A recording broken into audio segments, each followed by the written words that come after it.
It's the list and your boy at Fightful.com with Jimmy Van and Sean Ross Sapp. They're on fire. Boom shakalaka. 200 strong. What's up, you guys? Sean Ross Sapp. This is Fightful's list and your boy for January 18th, 2023. We're heading towards a couple of busy weeks. We have the Fightful Awards that have been moved to January 19th at 8 p.m. Eastern. We have Royal Rumble next week. I'll be at AEW at Rep Arena next week. Lots of cool stuff, but there's also a lot of unfortunate stuff. I had mentioned the Fightful Awards are the award show is tomorrow night, Thursday night, 8 p.m. Eastern. The physical awards are arriving here tomorrow. One of those awards has Jay Briscoe's name on it. And unfortunately, on January 17th, we learned that Jay Briscoe, the current ROH tag team champion with his brother Mark, tragically passed away in a car accident. We had a lengthy stream last night, which is more of an NXT stream that talked about it. But we've got Jimmy Van here. Jimmy, this is horrible. It's a tragedy. It's heartbreaking. We've seen the outpouring of support from the wrestling community and performers themselves, but there's no other way to put this. This is heartbreaking. It's shitty. It is like a father, a husband, a brother, a son. Crappy situation. His real name was Jameen Pugh. 38 years old. I believe it was going to be 39 next week as we do this. It's Mark's birthday right now. Yes, and today is Mark's 38th birthday. I saw that, man. I mean, that's a birthday he's never going to forget. That sucks. Yeah, of course. I've never been a big Ring of Honor fan, in large part because it wasn't available on TV for a long time where I live in Canada.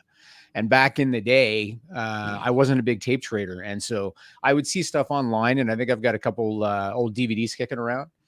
Otherwise, I wasn't a big fan, but there were certain names that I knew because they had established notoriety outside of that fan base. You know, names like CM Punk and Samoa Joe and Bryan Danielson. I also knew the Briscoe brothers for the same reason. Like for the last 20 years, I knew exactly who the Briscoe brothers were, even though they never wrestled for WWE or they never wrestled quote unquote on the big stage, so to speak. I knew them because they transcended just the Ring of Honor audience. Just one of the greatest tag teams of all time. And as a matter of fact, I've always been involved with the Ontario independent scene. And so I always knew who Kevin Steen was, Kevin Owens. I always knew who El Generico was, Sami Zayn. And I remember, I don't even know how long ago this was, the matches they had with the Briscoes. Yes. And Ring of Honor. Specifically, when people said, what should we go and look at? I said, go look at Ladder War. Go look at the street fight with El Generico and Kevin Steen versus the Briscoes. They had a whole mess of good matches. Yes, and I distinctly remember them. And of course, Jay also won the Ring of Honor World title from Kevin Steen as well. And I went back and watched that last night. And I'd forgotten about because obviously Jay was a homegrown guy in Ring of Honor. Not that Kevin wasn't, but he was definitely a homegrown guy. And I remember how genuinely happy Kevin Kelly was calling that when he won the title. And it's just a really unfortunate situation. There's still news coming out as time goes on. His daughter Gracie, from what I understand, had back surgery. His daughter Jay Lee was also in the car. Apparently she's going to be okay. The lady that was driving the other car passed away, and there's still questions about toxicology reports with that lady. But it's a shitty thing. Now, last night, I was scrolling Twitter, and I was reading a lot of comments from people that knew him, people in the wrestling community. And I read the same sentiments over and over. The same sentiments kept on popping up. One of them was about just what a good guy he was and how kind he was and how everybody liked him. And then the other one was about just what a devoted family man he was and how much he loved his family. And I'm sure you've probably seen the video that went viral of him practicing cheer with his daughter. Yeah. Dancing with her in their house. He was shockingly good at it too. Oh, he knew the routine. He knew the routine. He did. Had a bow in his hair. He knew the routine. And so the unfortunate irony is they were apparently returning from a cheer event when this accident happened. So it's just a shitty situation, man. He was one of the all-time greats. Like I said, not being a big Ring of Honor fan, I always knew who the Briscoes were. It's a shame we never got the Usos and the Briscoes in WWE, because that's one Yeah. of the dream matches that you would always hear about. I mean, obviously you've got a brother tag team, and it's a shame we never got that. Good on WWE for mentioning Jay Briscoe on the air of NXT last night. And I saw Triple H posted about him on Twitter as well. So it was also good to see. My condolences to the family. And how many times do we say this, man? Life is short. It is. It is. And I mean, for a long time, pro wrestling got the reputation in which it absolutely earned, that it was a dangerous business. And there were a lot of people that were passing away too young for circumstances that could have been prevented. Over the last few years, we have seen Shad Gaspard pass away as a hero. We have seen Brody Lee pass away due to, this tragic illness. And we've seen Jay Briscoe pass away, just a tragic accident. And no matter how much you clean up wrestling, it's like you can't predict how this stuff is going to happen. And Jay Briscoe was so loved by so many in wrestling, and just one of the all-time great performers that a whole lot of people won't know about. But then there are people like you, Jimmy, who you mentioned you didn't really watch Ring of Honor, but he transcended. Absolutely. And there was, and I mean this sincerely, there was nobody that cut a promo about kicking somebody's ass that I believed more than Jay Briscoe. That look in his eyes every time that he would do that, I was like, yeah, whatever he says, he's pretty well going to do. I think that he's just one of the best performers that I've ever seen. Like, I had these conversations with tons of AEW people because, and we will obviously get to the controversy aspect because I want to make sure that we cover his follow-up, but he and Mark were not allowed on AEW Dynamite due to Warner Brothers Discovery not wanting them on. And I had top people in AEW that, like, man, we pushed for it. We pushed for it hard. Tony's pushed for it. They know that those guys are TV stars. Right, sure. And to cover that, there were some homophobic things that he said, and almost immediately was educated on and apologized for. And I know there were a lot of people that still criticized him for that. And if you feel that way, you feel that way. But I can tell you that he was doing interviews a year or two ago, and he truly regretted it. And you see people like Effie and Dark Sheik who talked about what a great guy that he was, and how he never treated them differently. And it's one of those situations where you look at and you're like, okay, based on everything that we have seen about this person, you can learn, you can grow, you can become a better person based on statements and things that you said and should have known more about or shouldn't have felt that way. It was an example of growth, and I really applaud him for that. And I'm very glad that we saw even Ian Riccaboni, who came out and said, you know what, he really regretted that, and he made good on what he said. And I'm glad that he did that. I'm glad that there wasn't that cloud hanging over this, because I truly believe that he did feel bad about that. And we can hopefully remember the good times. And I posted this on our official Twitter. Like, we were so lucky that he shared his gift with us, and especially 2022. Like I said, he's got a Fightful award en route to my house right now for a match that happened a month ago, Jimmy. Right. And I want to show you my favorite picture I ever took of a wrestling show right here. The Briscoes and FTR. Like, I saw that and I got chills. You took that yourself? I took that myself. Quality. It was, they were such special performers, and they did look like stars, 100%. Oh my and gosh. good in the ring too, but they absolutely did look incredible like promos there. The look, the in-ring, the aura, everything about them was special and different. And we were so lucky. And I mean, they got to go and do Impact. They did GCW and stuff like that. So a lot of people got to share that. I do want to, I'm not necessarily soliciting super chats and humper chats today, but I do want to get to them because people have spent money. Ricardo says, is there a charity or GoFundMe to help his family? Not that I know of yet. If there's one established, we will absolutely let you know about it. We'll do some stuff to promote it as well. AOTY versus Briscoes hooked me on ROH forever. Triple Stroke, it's funny you say that because the Briscoes, ANX, World's Greatest Tag Team, Kings of Wrestling, that was the tag team division that got me into ROH. I was flipping the channels, and I didn't know a lot about the Briscoes at the time, but I knew who the World's Greatest Tag Team was. I knew who they were, and I was like, okay, who are they facing? And I'm like, oh my God, these guys rule. Amish Boy Freddy says, today we remember Jay and send our thoughts to his family, friends, and fans brought to us by wrestling, but will be remembered for the human being he was. Rest in power, Jay. Absolutely. That's the thing. You're hearing all these wonderful stories. And I mean, our friend Cassidy Haynes was talking about how they had like a 15-year running joke going, like that they never let up on. And he's missed. Ricardo. Yeah, I'm sorry. I was going to say he also. I've done a lot of reading about him over the last, whatever it's been, several hours. He was really actively involved in the local sports community there in Laurel, Delaware, and apparently his mother was like one of the foundational members of school sports, educational sports. So they actually closed the school system today in Laurel, Delaware, because of this accident, because of this tragedy. And so I read a lot about that, about how active he was in the school system and the local, I guess, sports scene there in Laurel, Delaware.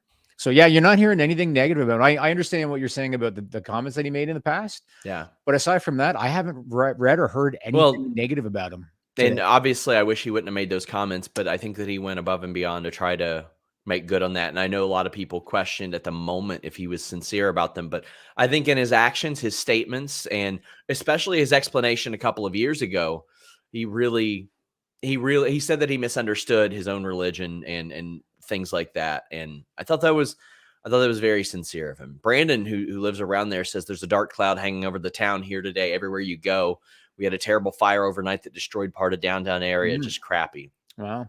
Yeah. As you mentioned, the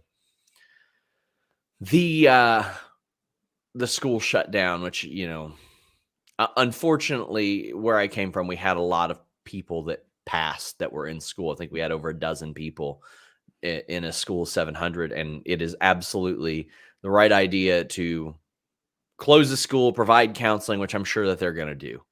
Ricardo says redemption for Jay means redemption for me too. And Mr. Nice Guy Rye says, unfathomably somber day, but maybe this will help crack a couple of smiles. I used Siri to set my alarm for listing your boy, except Siri decided to have it read less than a boy. I was unceremoniously emasculated by my phone. R.I.P.J. Can't believe it. And Alistair says, too many good people going too soon lately. JDF was the one that hit me hard back end of last year. One thing I can take from this right now is up there. We're getting Brody Lee, Jay Briscoe, 7-star classic. Rest in power, Jay.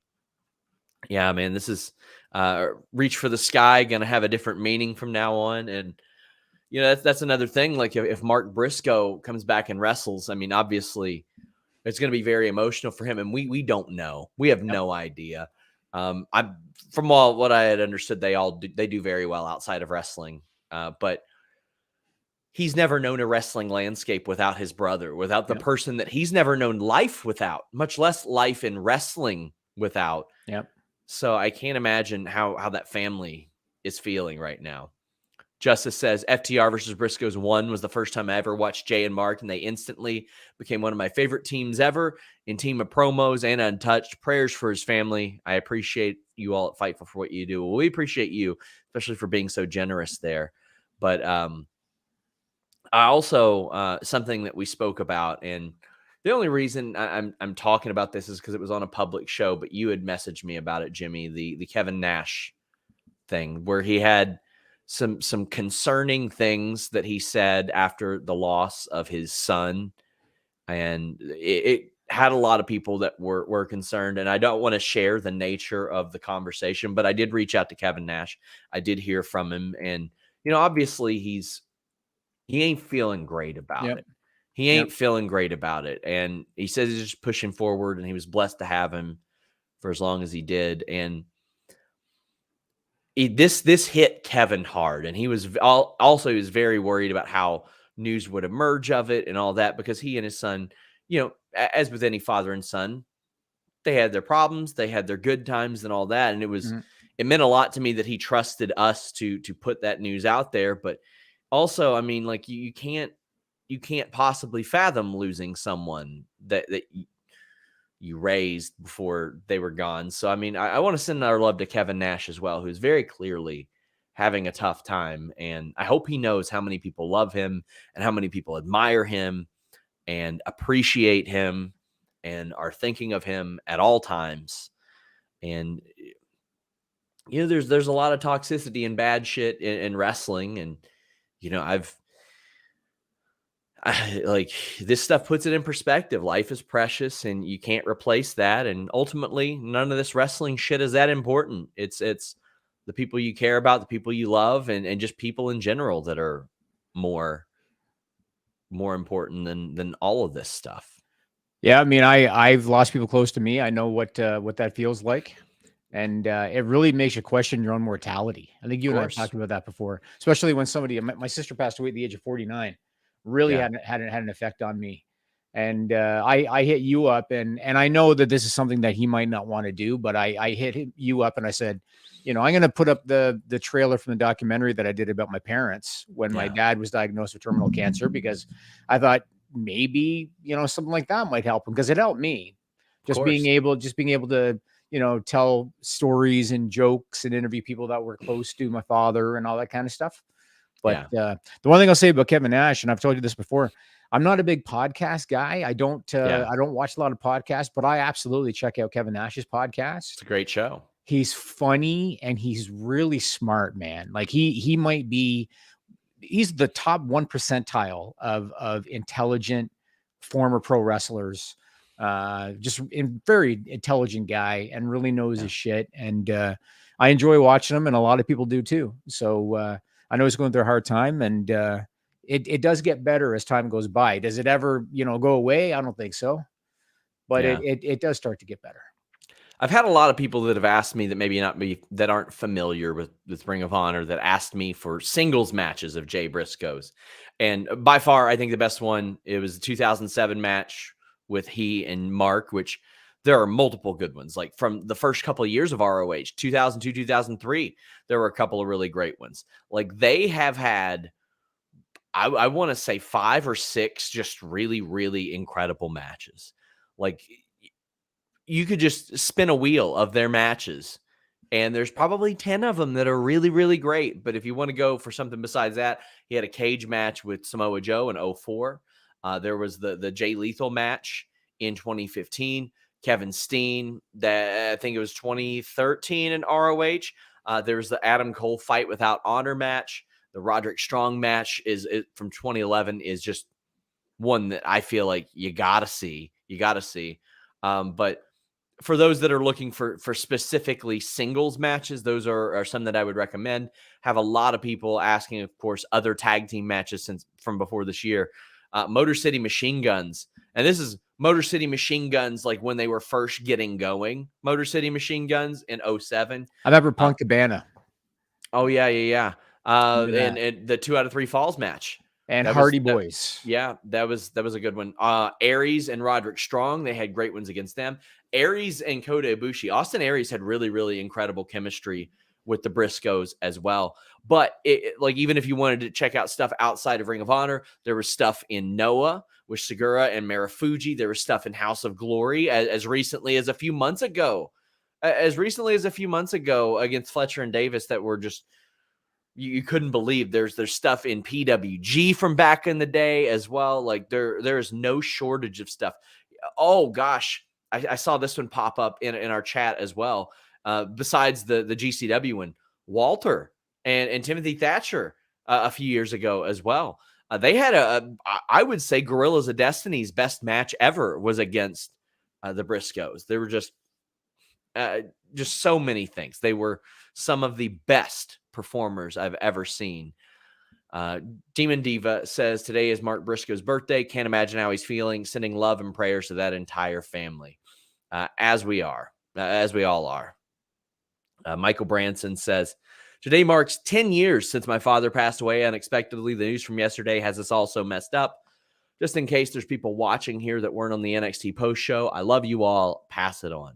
Likewise, I know that we have our fun and all that, and I appreciate all of you. And it's just one of those things, again, you can't ever predict this. And it's heartbreaking, man. It's very, very heartbreaking.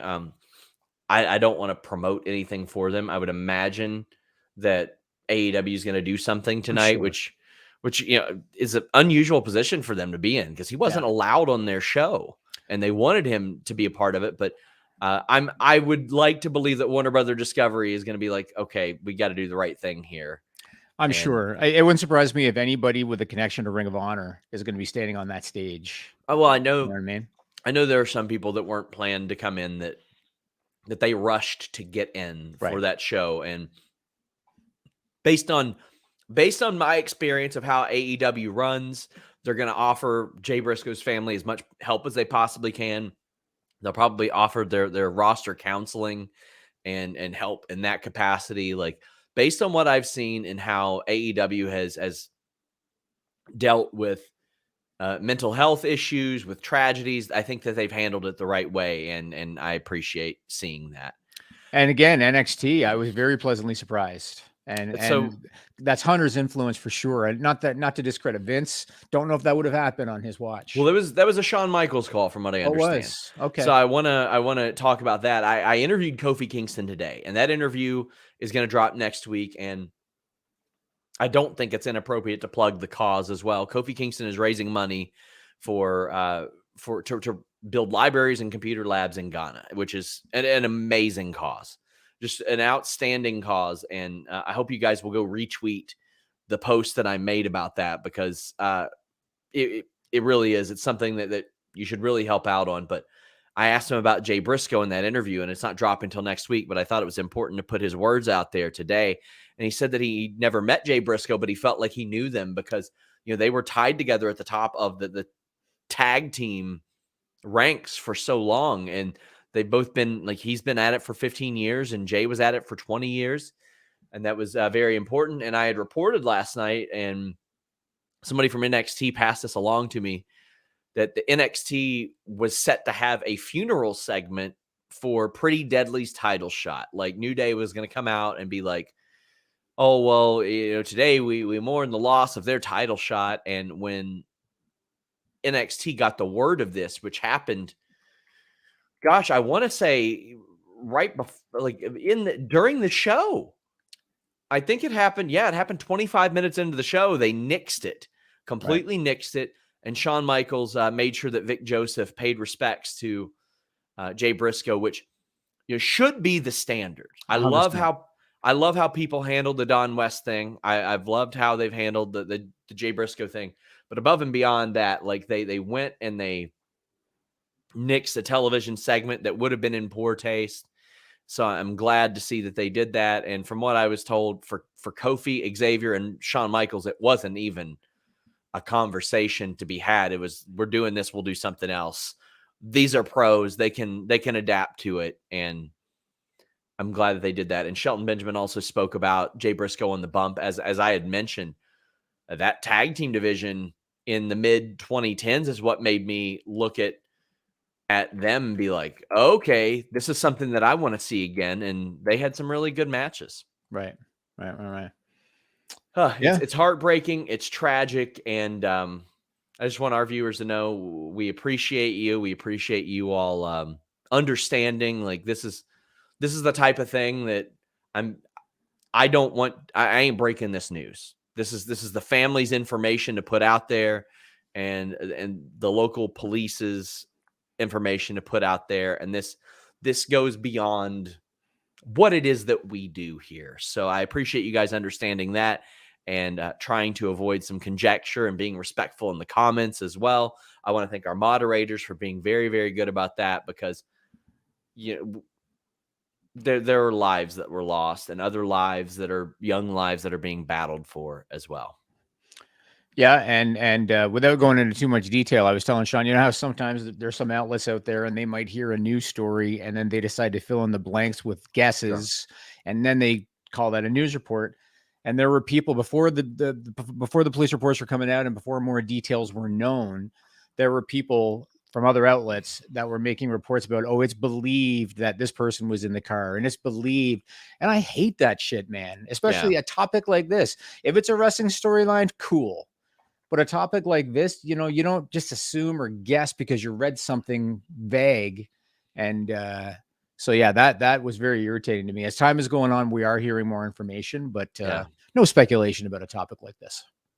Jaden Fox says, love those close to you. Appreciate the little things. It's been rough for a lot of people in the last weeks, months, years. Be kind, be respectful. I agree. I mean, hey, I ain't the one to talk about being respectful with social media conduct, but if you're nice to me, I'm nice to you. But what I would encourage people to do, I know in times like this, it can be tumultuous, it can be emotional. Don't make somebody else the villain in this, because that's not what this is. It was a tragic accident that happened. And I know a lot of times it's easy to be very, very emotional about things like that. And obviously, if somebody disrespects the guy or disrespects his family, that's one thing. But a lot of people are, it's not an easy situation for anybody to navigate. So sending our love absolutely to them. And I'm sure we'll see something. We'll have more on the AEW Dynamite post show, but yeah, it's heartbreaking, man. It's heartbreaking. We were actually going to have some more speeches for the awards film today at AEW, and I hit up AEW and I was like, hey, I understand that's probably not what they want to be doing tonight, so let's just hold off on that. So we will probably have some that air on our social media later than usual, but we do still have some for the Fightful Awards.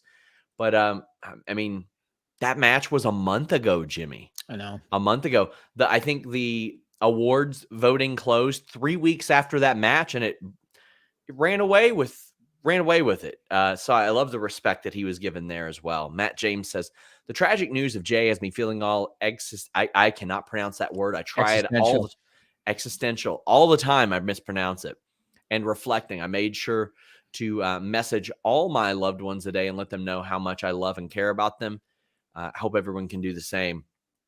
I've mentioned this in the past, but you know, we heard that Jay Briscoe wasn't wearing a seatbelt, which is hurtful. And there was a person I used to date, and she would not let me drive until I put on my seatbelt. And before that, it was a complete habit to not do that. And within 2 years of that ended up saving my life. I was in a wreck that should have killed me just a little over 10 years ago. And I still feel the pain from that, but I'd rather do that than unfortunately lose my life due to that. So everybody, please buckle up and stay safe. We do know that one of the other drivers, the driver of the other vehicle, was wearing a seatbelt and still lost her life as well. But it's heartbreaking, man. It is heartbreaking. And sending our love to the friends, family, fans, colleagues, co-workers, everybody that's affected by this. But there's no easy way to transition in and away from that. And if you guys want to continue to talk about this, of course, we're going to talk about this afternoon, tonight, and all that good stuff. Yeah, this is one of these rare situations where I'm kind of speechless. Yeah, I don't have a nice transition here. Yeah, at all. So I will tell you guys, the show brought to you by nordvpn.com/fightful. Get a great deal on your VPN. Get 30-day money back guarantee. Also, use it on all your devices: phone, laptop, desktop, PC, all of them, TV, router, everything. I'm traveling a lot lately. I've traveled a lot all the time. I've got San Antonio coming up. I'm going to be, I was at Rep Arena last night. I'm going to be there next week. I've got probably LA in a couple months. There's somebody wanting to book me in Jersey in a few months. And I'm going to be using that nordvpn.com/fightful the whole way on that unsecured Wi-Fi. When I'm traveling, I want to watch my local shows. I want to watch my teams, and nordvpn.com/fightful allows you to do that. Not only that, you get that online threat protection that blocks annoying pop-up ads. You block malware. You block online trackers, all that good stuff.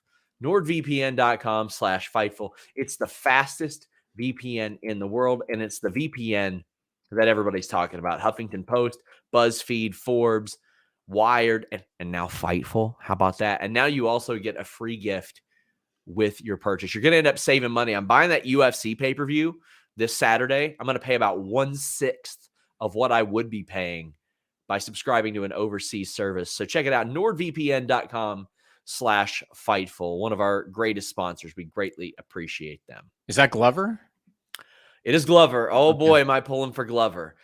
For those of you who don't know how that situation worked out, boy, the UFC is just a mess right now. But they had a UFC light heavyweight champion that had to vacate the title. So they scheduled a fight, and ideally they would have had Glover Teixeira compete for that. But he's like, hey, I need a little bit more time, and I don't want to fight this same guy. And they said, well, too bad. We got two other people fighting for the title. Those people went to a draw, Jimmy, in the title fight. Terrible decision, but it went to a draw. Before they had even left the cage, the UFC set up another title fight for that same title the next month, and it's Glover Teixeira. Did you ever hear Showdown Joe Ferraro's story about Glover? If I did, I forgot. It's one of my favorites. He said that he was at an event years ago, Showdown Joe Ferraro, who helped us launch Fightful on the MMA end.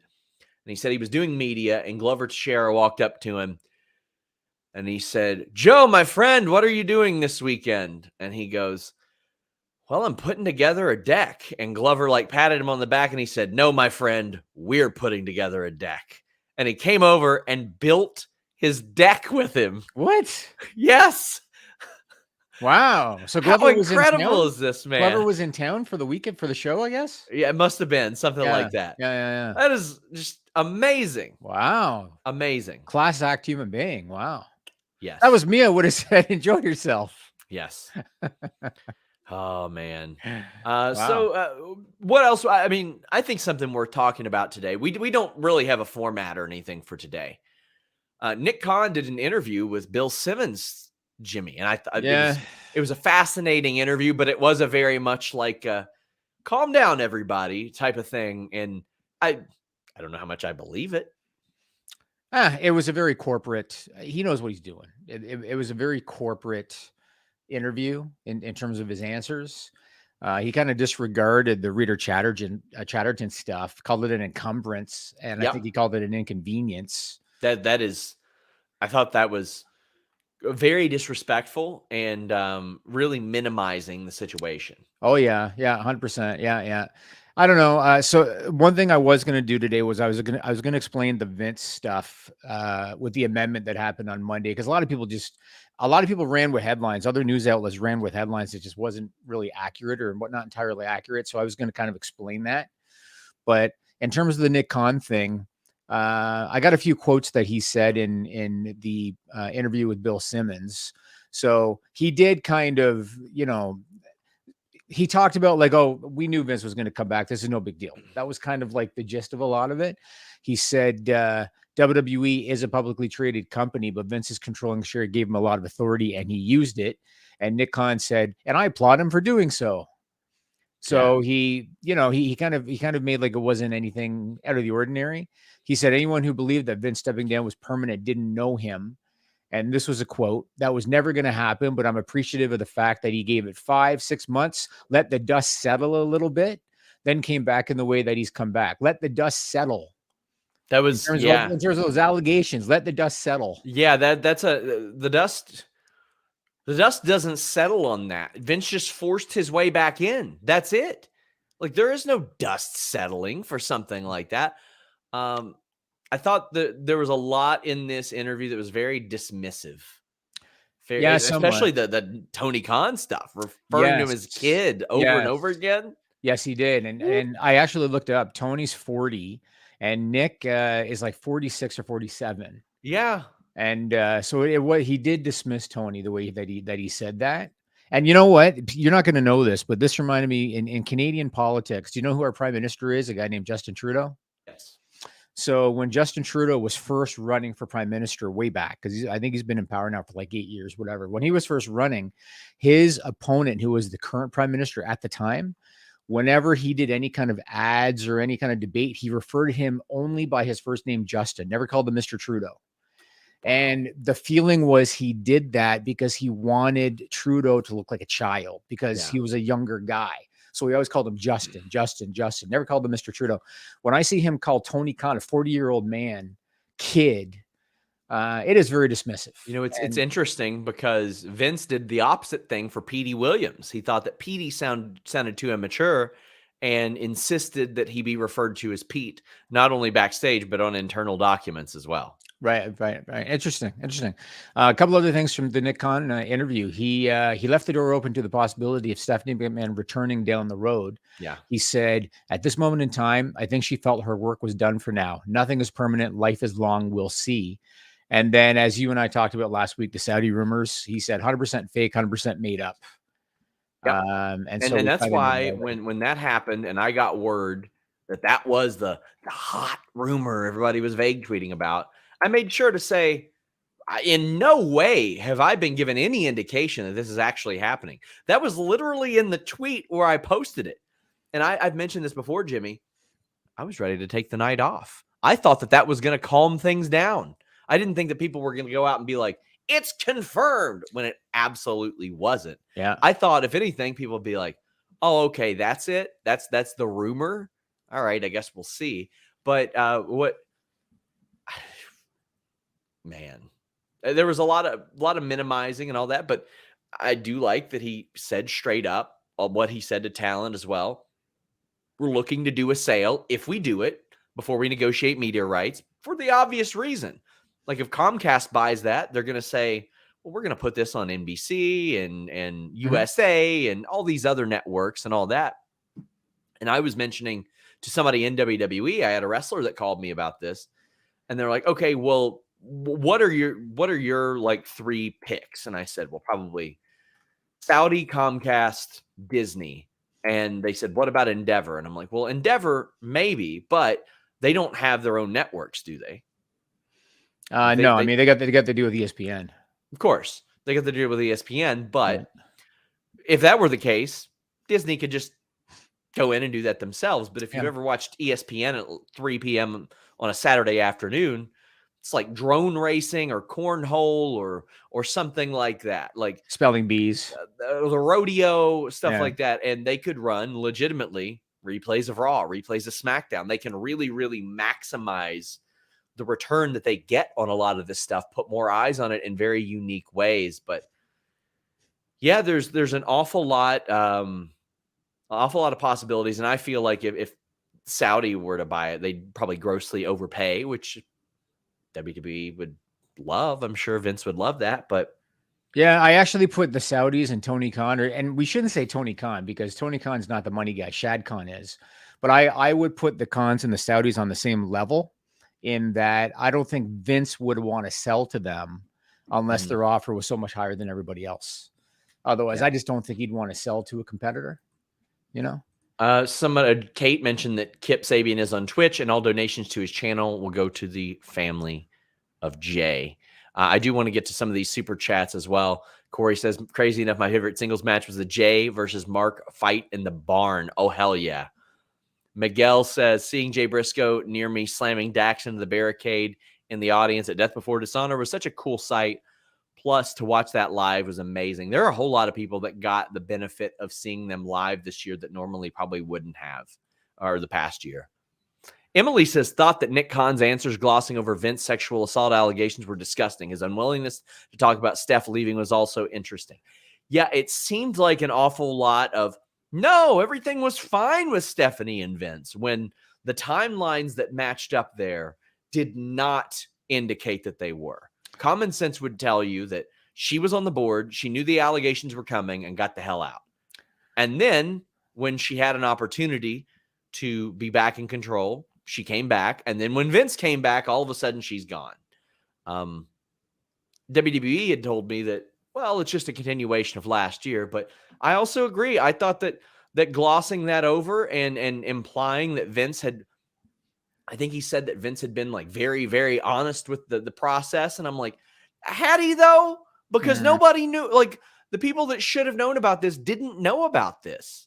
I mean, the fact of the matter is Nick Khan was one of the board members that unanimously did not want Vince to return to the company. Correct. That's As reality. Stephanie was too. And Hunter was too. Yeah. Yeah. And that's reality. And so this is just the corporate reality. You and I, we've talked before about a lot of the dirt that happens in corporate politics. And this is part of it. They didn't want him back. He had the voting power to put himself back. Anybody that opposed him, he booted them, replaced them with people that he knew he had in his back pocket. The remaining board members, if they still opposed him, they knew they didn't have enough clout or they didn't have enough people on board to do anything. And so they just kind of begrudgingly went along with it. And I saw somebody that posted the other day, I can't believe that the board unanimously elected Mrs. Chairman when, you know, given everything. Well, it's because anybody that was left that opposed them, what's going to happen? You didn't need a unanimous vote. You need a majority vote. Yeah. So let's say there's two people that opposed him and you vote against him. Now Vince knows, okay, I'm going to boot you too, in theory. So Joel, what's the percentage? Wood said this may be off, but I've been perplexed as to why Vince hadn't just taken creative. Is it possible that's because he actually likes what he sees on television and doesn't feel the need to interject? Well, first off, I can't get inside the mind of a billionaire, much less one that I believe is probably losing his memory and all that stuff as well, but also one that has been through the type of stuff that he's been through over the last year. And I mean that as not oh, poor Vince has been through this self-imposed shit that he's been through. If Nick Khan is to be believed, Vince came back and wanted to oversee a sale. However, he didn't need to oversee it. They were consulting him anyway. He was going to be a part of that. So right now, I'm convinced that Triple H is, I mean, he's been reiterating it. WWE's been reiterating it to me. It's been reiterated to him. It's been reiterated to talent that it is him. I feel like if Vince stepped back in control of creative, I think that even he knows how bad that would play. I think that he has been informed of that, and he knows that wouldn't be a good idea. Let me ask you this. So back on January 5th, when Vince McMahon issued that press release about his plans to return, this was one of the lines that was in the press release. It said, WWE has an exceptional management team in place, and I do not intend for my return to have any impact on their roles, duties, or responsibilities. So that's what he said in that press release. Then when they did that staff meeting the next day, January 6th, when Nick Khan and Stephanie and Frank Riddick did the staff meeting, one of the things that Nick Khan said was, in terms of the day-to-day of the company, nothing is changing. Steph is in her role. I'm in my role. Frank's in his role. Paul is in his role. Kevin Dunn is in his role. This is what Nick Khan said. Well, obviously, we know Stephanie. That was on a Friday. Stephanie resigned the following Monday. And there are reports now that Vince McMahon has been back in the office in Stamford, Connecticut. I don't want to even put that out there because I don't know that that's true. Okay. But I will say this. You got Nick Khan saying, oh, well, he hasn't talked to me about creative, anything like that, yada, yada. You got WWE saying Vince isn't doing the creative stuff. It isn't going to be that. You got Kevin Dunn telling talent, well, I haven't heard a single call from him. But then you got Triple H saying, like, oh, well, maybe there's some suggestions, but I have final say.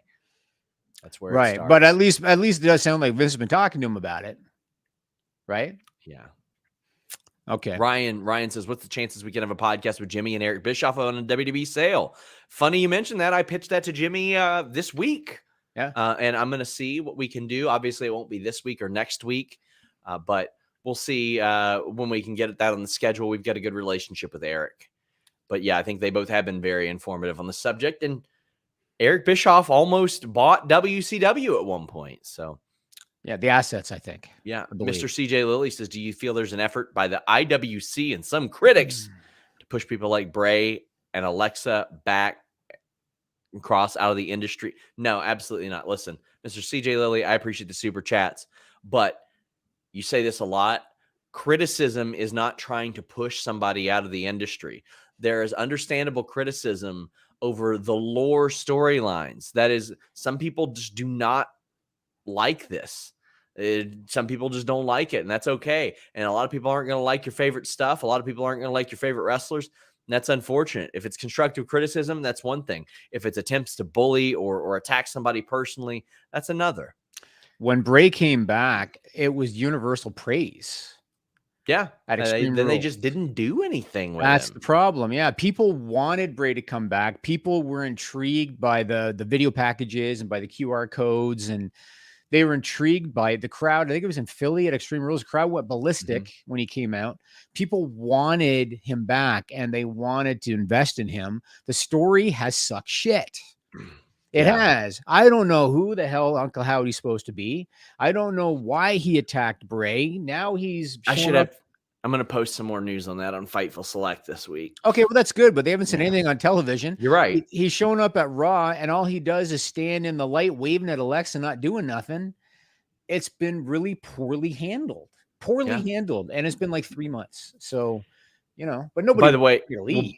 We'll be on List Goes On today, right after List and your boy. We have news on an indie wrestler, a very young indie wrestler, by all things considered, who's coming in to help WWE with the Royal Rumble. So that's an interesting spot. But we're gonna have really cool news every single day on Fightful Select, even as I travel next week. Just $5, and you get like 30 shows a month as well. Emily Duda says, if Steph thought that Vince was always coming back, why did she go on camera and say goodbye in tears? If they thought he was gone, now Nick's backtracking. I completely agree with Emily. I don't think that Stephanie really thought that he was coming back. I thought that she was like, okay, cool. Otherwise, I think that would have been an interim spot. Or she just wouldn't have been co-CEO. It would have just been Nick. If they really thought that he wasn't coming back, or if they thought he was coming back. I completely agree with Emily here. I think that this was some damage control. It's possible. I do think that, how it is. Vince retires. I feel like Stephanie, and maybe it was at Vince's urging, but I feel like they wanted to do something on TV to acknowledge him. Sure. Because he was retiring. And I had said long before these allegations even came out, I had always thought that Stephanie and Nick Khan were going to run the corporate end and Hunter was going to run the creative end. I said that many months ago. And so I wasn't too surprised that they were co-CEOs. To me, it was more telling that Stephanie became the chairwoman. Yeah. As opposed to Nick or somebody else. But interesting situation. Joel, what's the percentage? Wood says, I'm asking you and Jimmy, is it possible the reason Vince forced his way back in is because he knows as executive chairman, he can make any conditions of the sale as opposed to just being consulted? I mean, that could probably be a part of it, like where he wants to be put back in creative or something like that. But I really can't imagine any human being that booked something as terribly as he did, getting about 6 months off of it, seeing potential billions of dollars coming his way and being like, I got to have that life back. But then again, I've never created anything like WWE. So it's easy for me to say, and that power can be tough to let go of, even the perception of it. But at this point, it would be just like, oh, you guys didn't like what I did? Well, tough shit. Now you're going to be stuck with it until I'm gone. Yeah, and obviously it'd be different if he's no longer without going on a tangent, I'm going to tell you a quick story. So I used to work for a marketing company, and there was 3 co-founders, and I knew all of them really well, but I especially knew one. They sold the company, and when you sell a company, there's typically a transitional period where you have to stick around to transition to the new owners. One day, one of the original co-founders who I knew, he called me into his office. The dude had almost had a heart attack the night before. And he called me to his office, and he's like looking disheveled. And he basically told me, I haven't had a boss in like 10 years. And now the new owners, they're on my ass about everything. If I show up at 9:31, they're on me for being late. He's like, they're on my ass about everything. And he's like, I'm almost at my limit. And I could see that happening with Vince. Yeah. Because he wouldn't be the boss anymore. He wouldn't be the boss. He would be there. Very difficult when you have to make that change. So we'll see what happens. I prefer working in the opposite direction, Jimmy. I prefer working my way from employee into owning part of the company. Well, that's because I'm a really sweet guy. So one thing that I want to explain is these headlines that came out yesterday. Sure. That were saying stuff like, after the latest amendment, Vince no longer needs stockholder approval. That just wasn't accurate. A lot of these outlets that wrote this stuff, they didn't even know what they were reading when they read the SEC filing. And I posted a thing on Twitter kind of correcting, and a couple of the outlets, to their credit, hit me up and made changes to what they had written. But I want to explain at a high level what happened with this stuff, because it was done to benefit Vince. There's no question about it. I'm sure his lawyers could say, well, he's a shareholder, so he's operating in the best interest of the shareholders, right? But it was done to benefit him. So back on January 5th, there was an SEC filing done. That's when Vince first came back. There's an SEC filing done, and it was done for several reasons, and we talked about this last week. First, it was done to remove certain board members. Then it was done to add new members to the board, Vince and Michelle Wilson and George Barrios. That was one of the reasons this was filed. But there was an amendment that was done to a bylaw. The amendment gave shareholders the ability to reject any new media deal or sale. So that basically meant that the shareholders had the ability to reject it, and it prevented the board from overruling shareholder decision. Now, Vince didn't do that because he was looking out for the best interest of the shareholders. He did that because on January 5th, he wasn't the chairman yet. Mm-hmm. That's why he did it. So the only thing that he had on January 5th was he was the majority stockholder. And that's why he did it. Then the class actions popped up, right? And that one class action from that minority shareholder, he didn't want a big cash settlement and a big payout. All he wanted was for the bylaws to be repealed, for those amendments to be repealed. That's all he wanted. So fast forward to the SEC filing that happened on January 16th. And what happened was, and this is where news outlets kind of ran with that headline, Vince repealed some of those bylaw amendments that he had made on January 5th. According to the SEC filing, one of which was the amendment that gave shareholders the ability to reject a deal. Yeah. So that amendment that he made on January 5th saying, hey, shareholders get to reject a deal, he pulled it back. And his explanation for the change, and this is a direct quote, Vince's explanation for the change is that there is substantial alignment among the board and management concerning a media rights deal and a sale that will support stockholder rights. So he was saying, well, we don't need shareholders to reject a deal anymore because the board and management is aligned now. Yeah. The truth is, he didn't have the executive authority as chairman on January 5th, but he had it on January 16th because he was now chairman. And so he didn't need to have that little thing in there about shareholders have the ability to reject a deal because now he's chairman. So it doesn't really matter. And so that's the reason it was done. Now, when these wrestling outlets were running with the headline about Vince no longer needs shareholder approval, I mean, in reality, that was always the case because he had majority control anyway. It just wasn't correct that an amendment was done that made that like a bylaw. That's not true. But otherwise, he always didn't really, the shareholders can't do shit. He's got like 81% of the power. But that's really what happened. And so now you're in a situation where, like I said earlier, any board member that opposes him, if they're vocal about it, they're going to get booted, and they know it. Yeah. And Vince knows it. And so he was voted in as chairman. He got unanimous vote, and now they are where they are. And that's it. I want to get to some super chats. That was a really great breakdown. SAS says, you think Vince will try to pressure Triple H to have certain people win the Rumble? Yes. If he's recommending stuff, I think that he fully would. But I think Triple H and Vince are probably on the same page with who should win the Rumble this year. Jared says, if WWE gets bought by Disney Comcast, where does this leave Impact in terms of trying to stay competitive? Do they try to go to Fox? Impact ain't going to Fox. If Impact could go to Fox or anywhere, if Impact could get any rights fee deals, they would be on that channel with the rights fee deals. I think Anthem would sell Scott D'Amore to Fox if they could get a Fox deal. Yeah. Yeah, absolutely.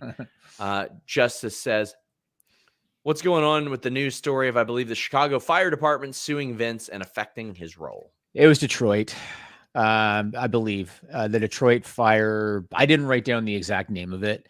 So nothing's really going to happen. So never does. The legal system is so slow. And I know it's your personal experience. It is so slow, and there's so much red tape that it would take a long time if they were ever actually going to go to trial. And by then, a sale would probably happen. They're suing Vince. They're not suing the company. Could it throw a bit of a monkey wrench in? I mean, you do have to make a suit, or you have to make them aware of any pending litigation. They're a public company, so they would already know anyway when they do their due diligence. But the legal system is so slow. I don't think anything's going to happen, but I do want to note a side note on that.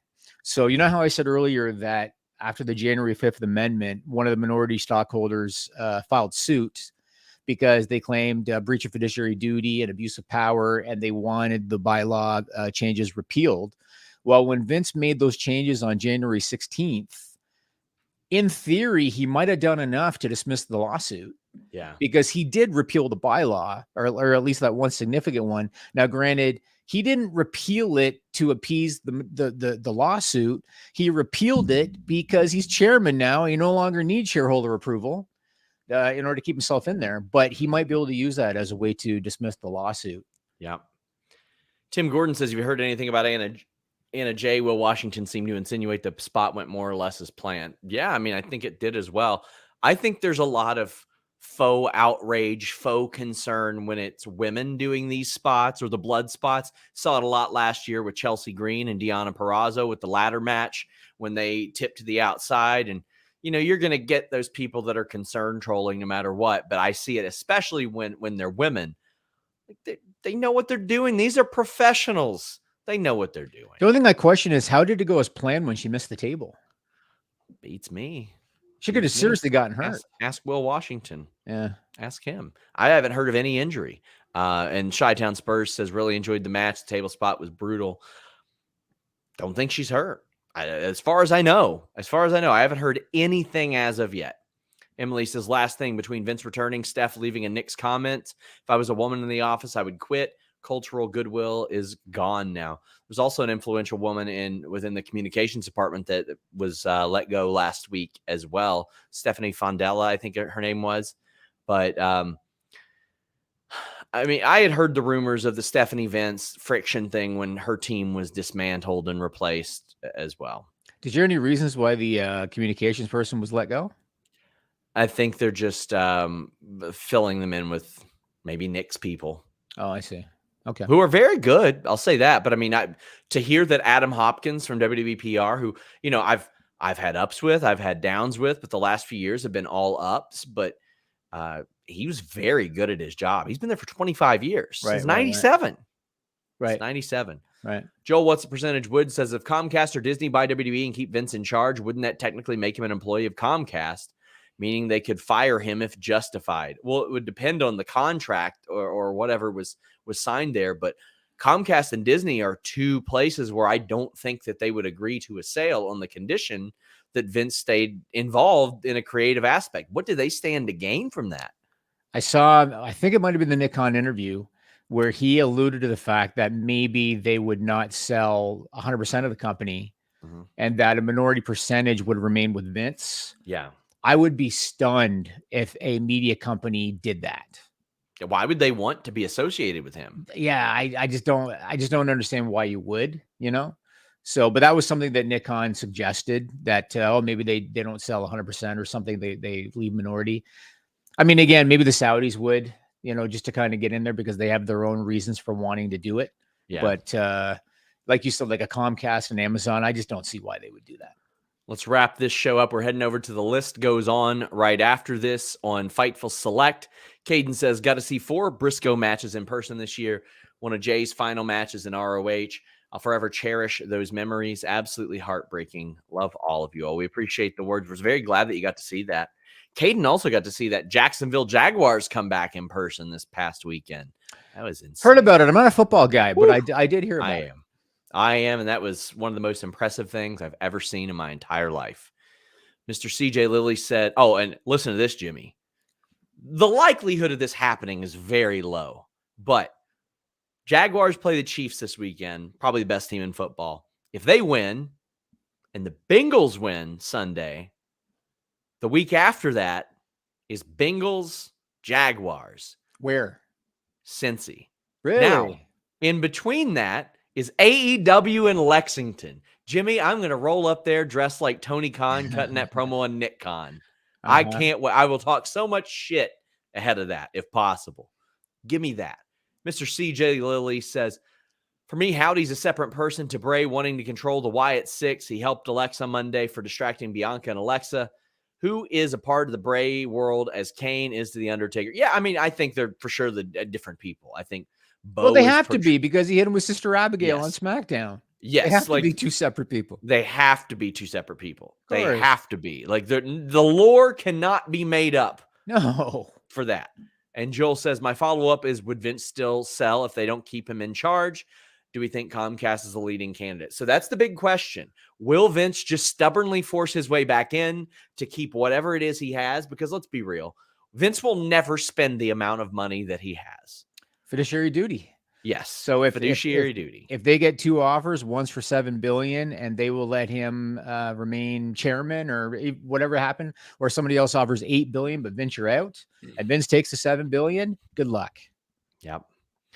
Guys, we're wrapping up. Please leave a thumbs up. Dream Ninja says we finally get Bills Bengals. If the Bills play like we did last week, we're going to get stomped. I'm excited though. Instead of sharing my football thoughts here, go to Common Bengals W on Twitter and on YouTube. I think I've registered Common Bengals W on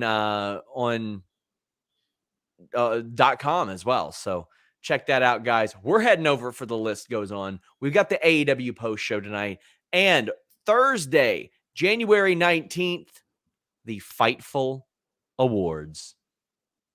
Until next time, we're out.